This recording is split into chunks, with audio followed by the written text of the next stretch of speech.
Perkara dugaan penggelapan aset warisan melalui akta palsu dengan terdakwa David Putra Negoro alias Lim Kue Liong kembali digelar di Ruang Cakra 6 Pengadilan Negeri PN, Medan, Selasa tanggal 21 September tahun 2021. Pada persidangan kali ini, tim Jaksa Penuntut Umum dari Kejari Medan, Chandra Priyono Naibaho dan Paulina menghadirkan saksi, Yeti 35 tahun yang merupakan mantan pegawai di kantor Notaris Pujianto Ngariawan. Di hadapan majelis hakim yang diketuai Domingus Silaban, Yeti menyebutkan bahwa dirinya bekerja selama kurang lebih 1,5 tahun di kantor Notaris Pujianto Ngariawan tepatnya sejak 2007 hingga akhir 2008 lalu. Selama saksi bekerja di kantor Notaris Pujianto Ngariawan, pernah tidak saksi melihat para pihak yang tanda tangannya ada dalam akta nomor 8 tentang perjanjian kesepakatan ini, tanya jaksa, Chandra kepada saksi. Meski mengaku lupa prosedur kerja dan kesaksiannya dalam pembuatan akta sebagai pegawai kantor notaris tersebut, Yeti mengakui bahwa ia tidak pernah melihat para pihak dalam akta nomor 8 yang diterbitkan pada tanggal 21 Juli tahun 2008 itu. Saksi juga mengatakan tidak mengenal dan tidak pernah melihat terdakwa ketika bekerja di kantor notaris Pujianto Ngariawan. Saya lupa, Pak, saya nggak pernah tahu soal kedatangan para pihak ke kantor notaris, sebutnya. Begitu juga ketika ditanya majelis hakim tentang isi akta yang dibuat di kantor notaris tersebut, saksi mengaku tidak pernah mengetahui isi akta. Namun saksi mengaku bahwa isi akta biasanya disampaikan langsung oleh Notaris Pujianto kepada pihak meskipun ia tak pernah melihatnya langsung.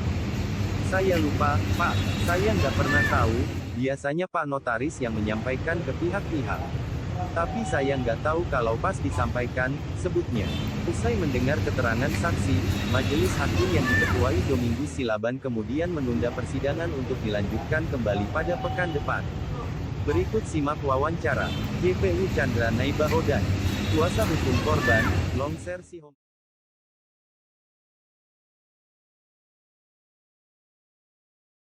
Pegawai Notaris Pujianto Ngariawan Sarjana Hukum. Dan dibenarkan akta itu ada, tapi dia lupa apakah saat dia menjahit aktanya apa tidak, karena tugas dia itu seperti itu. Dan termasuk tanda tangannya dibenarkan dia, tanda tangan dia berarti ada akta tersebut.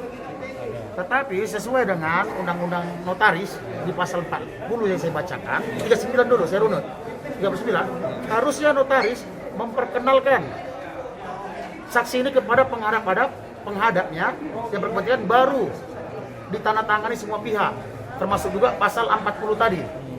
Seperti itu, bukan seyogianya, sewajarnya atau lazimnya, tetapi itu perintah undang-undang. Berarti sudah ada akta yang belakangan diteken. Berarti penandatanganannya terpisah. Itu tidak diingat dia. Lupa. Tidak diingat, lupa. Tetapi patut diduga ini tidak sesuai dengan peraturan undang-undangan. Bang, dalam akta nomor 8 ini apakah saksi juga ada membubuhkan tanda tangan di situ? Atau dia sama sekali jadi saksi di situ?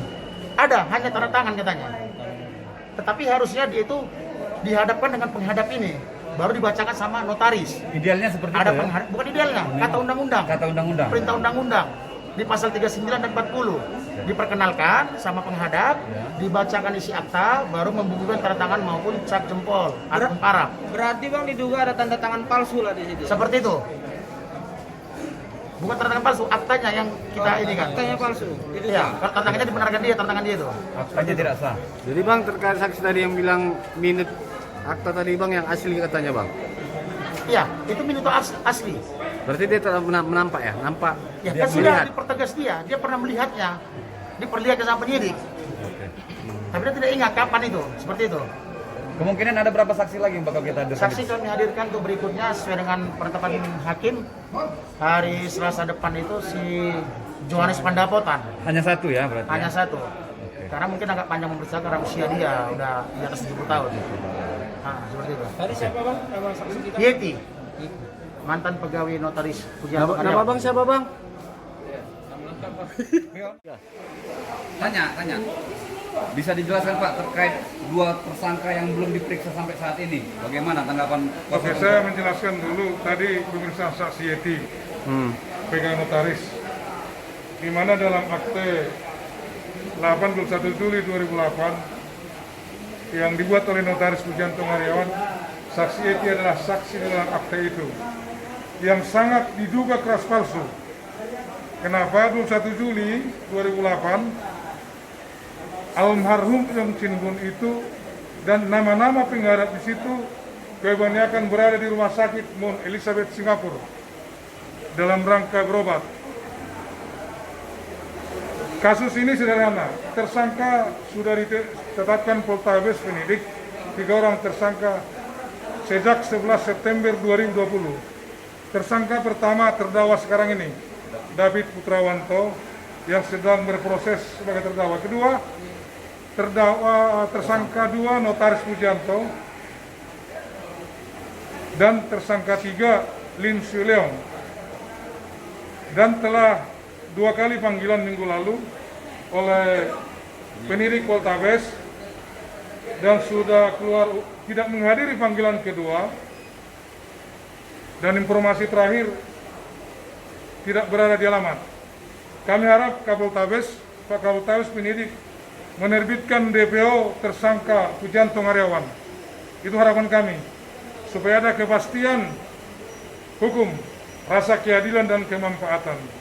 Kemudian Kakanwil Departemen Hukum Sumatera Utara selaku Ketua Majelis Kehormatan Notaris dan atau selaku Ketua Pengawas Notaris Sumut telah memberikan surat kepada kami bahwa akan dilanjutkan sidang banding atas permohonan kami terhadap notaris tersebut. Surat kami 28 April 2020 mohon sidang banding atas putusan Majelis Pengawas Notaris Daerah Medan 22 Desember 2015. Yang isinya salah satu notaris itu mengatakan 21 Juli 2008 ada dia ketemu dengan para pihak di rumah Yong Chin Bun, Jalan Polonia 3 nomor 30C. Padahal saat itu yang pasti dan benar didukung dengan medical record dan paspor serta surat imigrasi, beliau itu berada di Singapura dalam rangka berobat. Artinya ada keterangan palsu ya di persidangan majelis etik kemarin di notaris? Notaris Daerah Medan, Ya. ada keterangan palsu. Nah persoalannya kenapa baru 9 Oktober 2018 fotokopi salinan akte ini diberikan kepada si korban. Periode 2008 sampai 2018, 10 tahun dia mencari hanya fotokopi akte. Ada apa dengan notaris tersebut dan si terdakwa ini? Jadi